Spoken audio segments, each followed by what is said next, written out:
Some people look at a person's uniform and think they know exactly who they are dealing with. They see scrubs and think soft. They see a nurse's smile and mistake it for weakness. But the world is full of hidden oceans, deep and quiet, carrying currents that can sweep you away if you misjudge them. Evelyn Carter was the kind of person you wouldn't look at twice in a crowded room. At 38, she had the calm, deliberate presence of someone who had seen the worst days of human lives and survived them. She worked the graveyard shift in the intensive care unit at St. Jude's Memorial, a sprawling municipal hospital that took in the city's broken and battered. Her hands were calloused but incredibly gentle, her voice a low, soothing hum that could calm a panicked patient in seconds. To the doctors, she was the backbone of the floor. To the patients, she was a quiet comfort in the dark. Nobody knew where she came from before she arrived at the hospital 5 years ago. Her resume simply listed private medical consulting and a brief stint in overseas humanitarian aid. She never talked about herself, never brought up the past, and never reacted when stressed. On a rainy Tuesday evening, the peace of the West Wing was shattered by a loud group walking through the double doors.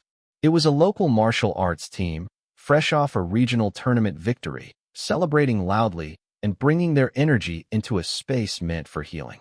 At the center of the group was Marcus Vance.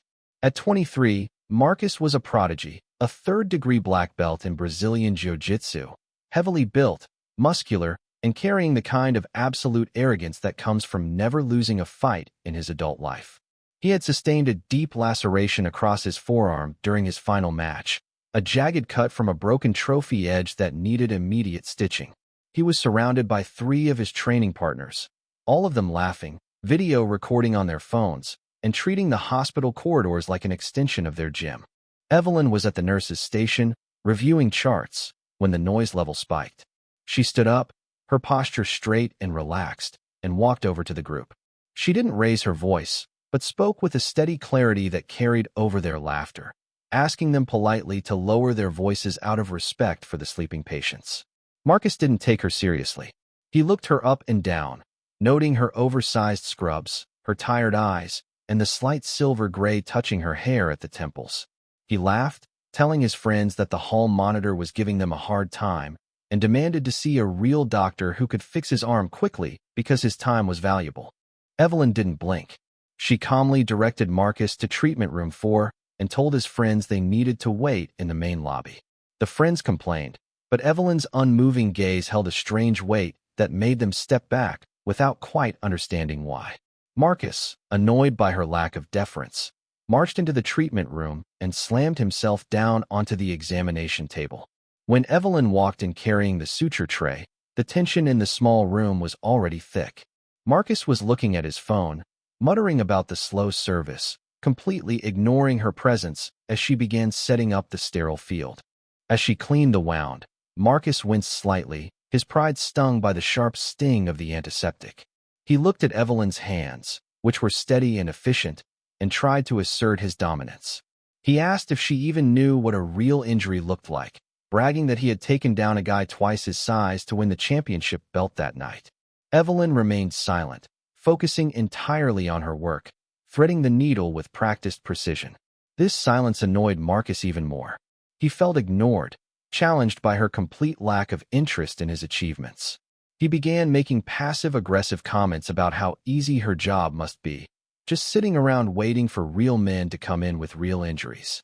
The first real shift in the air happened when Evelyn reached for the local anesthetic. She noticed the deep swelling around Marcus's wrist, extending past the laceration. Her fingers pressed lightly against the bone, testing the structural integrity. Marcus gasped loudly, his face flushing with anger, and he violently yanked his arm back from her grip. He yelled at her, asking what was wrong with her, and mocked her skills, saying she was just a clumsy nurse who couldn't handle a real athlete.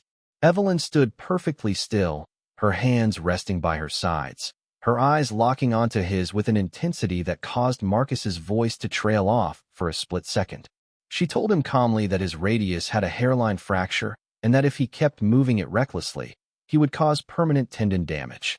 Marcus laughed off the warning, masking his brief moment of intimidation with louder bravado. He told her he didn't need medical advice from someone who spent their life cleaning up after others. He stood up from the table, towering over her, trying to use his height and muscle to make her back down. He told her she was done, that he would wait for the doctor, and mockingly suggested she go back to school to learn how to handle someone like him. Evelyn didn't take a single step backward. She stood her ground, her breathing slow and rhythmic, observing his aggressive posture not with fear, but with the analytical detachment of a seasoned strategist evaluating a minor threat. Before Marcus could say anything else, the hospital's overhead paging system crackled to life with an emergency code. It wasn't a medical code, but a security alert for the lower parking garage, a volatile situation involving an unstable individual. The hospital security staff was small on the night shift, and the tension immediately trickled up into the main hallways. A moment later, loud thuds and shouting echoed from the corridor just outside Treatment Room 4. A man who had bypassed the front desk was stumbling down the hall, waving a heavy metal tire iron, clearly under the influence of something powerful and experiencing a severe psychotic break. He was screaming incoherently, smashing the metal bar against the vending machines and the walls. Marcus's friends, who had been waiting nearby, immediately backed away, their martial arts training completely failing them when faced with an unpredictable, weapon-wielding threat in a confined space. Marcus looked out the door, his face turning pale as he saw the raw, chaotic violence of the intruder. This wasn't a controlled mat with a referee and rules. This was a desperate, dangerous reality. The intruder caught sight of Marcus standing in the doorway and focused his rage entirely on him, raising the heavy tire iron and stepping forward with an unstable, menacing stride. Seeing the danger, Marcus tried to assume a defensive fighting stance, but his injured arm buckled, and the sheer panic of the situation paralyzed his legs. He realized his sport fighting techniques weren't designed for a narrow hallway against a heavy blunt object wielded by someone who felt no pain. He stumbled backward into the treatment room, tripping over a chair and falling hard onto the floor. The intruder stepped into the room, blocking the only exit, his eyes wide and wild, raising the tire iron high above his head, ready to bring it down directly on Marcus. In that fraction of a second, Marcus looked up in absolute terror, completely defenseless. He expected the nurse to scream, to run, or to hide behind him. Instead, Evelyn moved with a speed that defied her calm demeanor. She didn't hesitate for a heartbeat. Stepping directly between the fallen martial artist and the attacker, her entire posture transformed. The gentle, tired nurse vanished, replaced by a cold, lethal efficiency. As the intruder brought the metal bar down, Evelyn stepped inside the arc of the swing, neutralizing the weapon's leverage. Her left hand shot out, catching the man's wrist with a grip like iron, while her right palm struck his chin with an explosive, upward force that disoriented him instantly. Before the man could recover, she executed a flawless, low-center sweeping motion, utilizing the attacker's own momentum against him. The heavy man crashed violently onto the hard linoleum floor, the tire iron clattering harmlessly away across the room. Evelyn didn't stop there. She transitioned instantly into a dominant restraint hold, pinning the man's arm behind his back and applying just enough pressure to the carotid artery to neutralize his aggression without causing permanent injury. Within 3 seconds, the entire threat was completely neutralized. The attacker lay unconscious and secure on the floor, the room suddenly plunging into a stunned, ringing silence. Marcus sat on the floor, his mouth open, his heart hammering against his ribs, staring at the woman who had just saved his life. He looked at the unconscious man, then up at Evelyn, who was standing over the attacker, her breathing barely elevated, her face completely expressionless. She adjusted the collar of her scrubs, picked up her sterile tray from the counter, and looked down at Marcus. The young black belt, who only minutes before had been mocking her and treating her with utter contempt, could not find a single word to say. The arrogance was entirely gone from his eyes, replaced by a profound, trembling shock. The hospital security team and the police arrived a few moments later, rushing into the room with weapons drawn, only to find the situation completely under control. The veteran police sergeant looked at the scene, recognized Evelyn, and gave her a respectful nod, asking if she was all right. Evelyn simply nodded back, telling the officer that the patient needed to be secured and transferred to the psychiatric ward for evaluation. As the police wheeled the man away, the sergeant turned to Marcus, who was still picking himself up from the floor, and told him he was incredibly lucky that Nurse Carter was on duty tonight.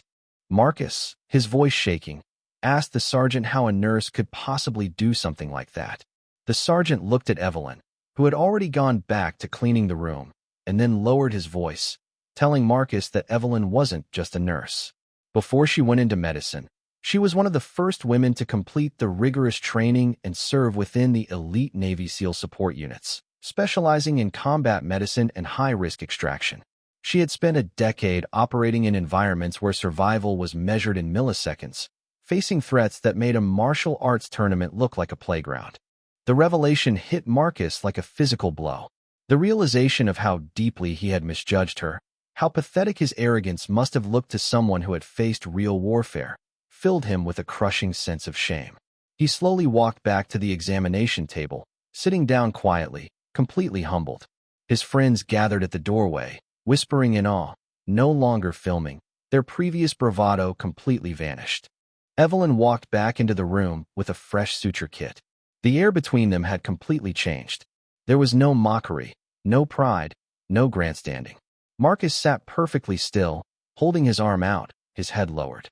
As she began to carefully place the stitches into his arm, Marcus looked up, his eyes sincere and filled with emotion, and whispered an apology for everything he had said, admitting he had been a fool. Evelyn paused for a brief moment, looking at the young man. Her expression softened, returning to the gentle, compassionate nurse he had first met. She told him that the mat teaches you how to fight within bounds, but life doesn't play by anyone's rules. True strength, she explained, isn't about proving you are better than everyone else or demanding respect through volume. It's about having the capacity to protect others when the world falls apart, and the wisdom to keep that power quiet until it is truly needed. She finished the stitches with perfect precision, wrapped his forearm in a clean bandage, and gave him clear instructions on how to care for the hairline fracture so he could return to his sport safely. Marcus thanked her, his voice thick with gratitude, and stood up, bowing his head respectfully before leaving the room with his friends, who walked out in total silence.